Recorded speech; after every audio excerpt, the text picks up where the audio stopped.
Bien-aimés du Seigneur, bonjour et bienvenue dans le train de la rhapsodie des réalités.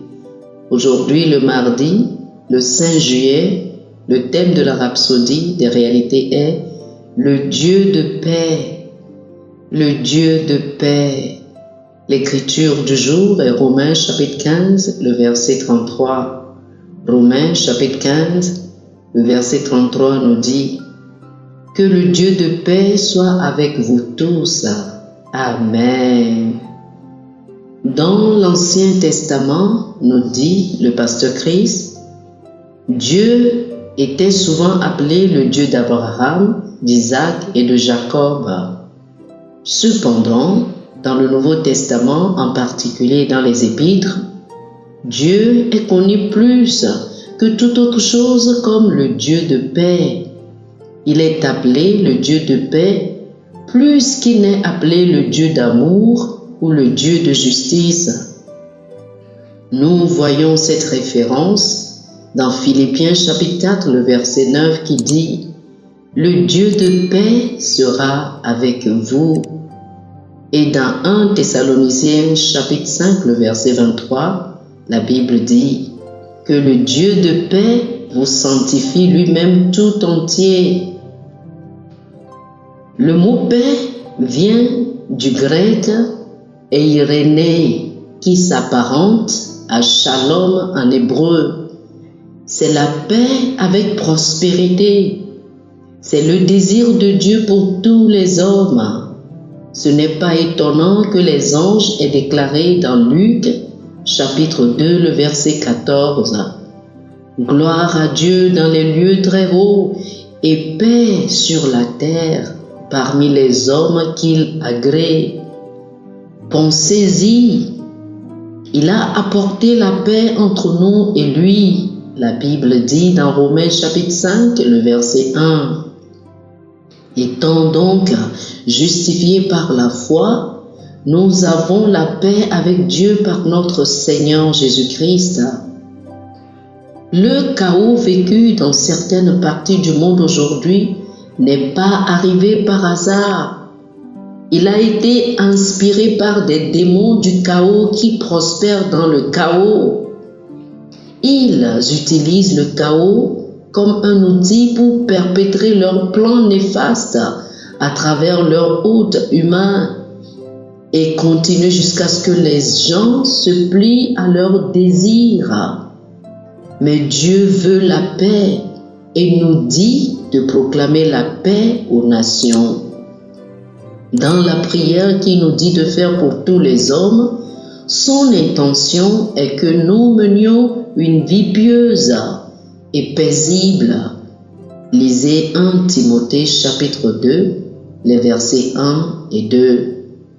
C'est ce qu'il veut que nous ayons. Il veut toujours la paix.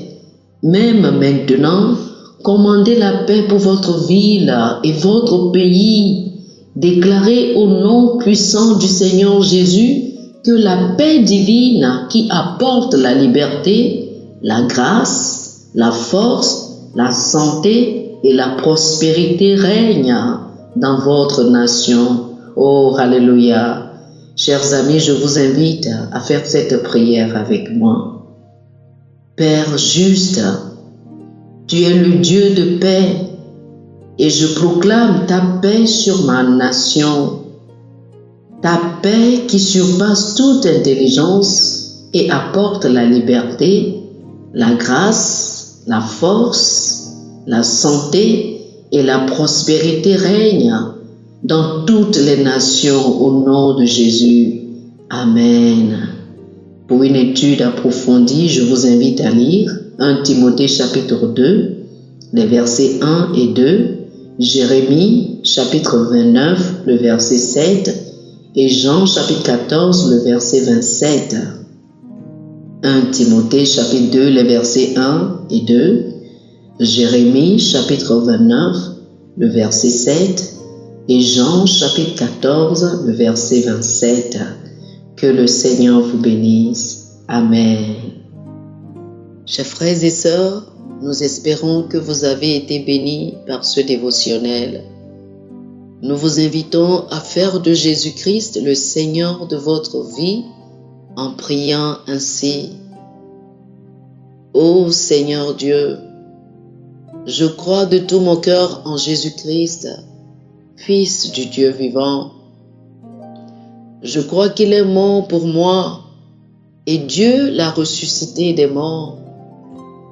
Je crois qu'il est vivant aujourd'hui. Je confesse de ma bouche que Jésus-Christ est le Seigneur de ma vie à partir d'aujourd'hui. Par lui et en son nom, j'ai la vie éternelle. Je suis né de nouveau. Merci Seigneur d'avoir sauvé mon âme. Je suis désormais un enfant de Dieu. Alléluia. Félicitations, chers frères et sœurs. Vous êtes désormais un enfant de Dieu. Pour recevoir plus d'informations sur comment vous pouvez grandir en tant que chrétien, ou plus pour avoir une copie de la Rhapsodie des réalités, une copie physique ou une copie électronique de ce dévotionnel, veuillez nous appeler sur le 00 228 91 74 69 79 00 228 91 74 69 79. Que le Seigneur vous bénisse abondamment. Amen.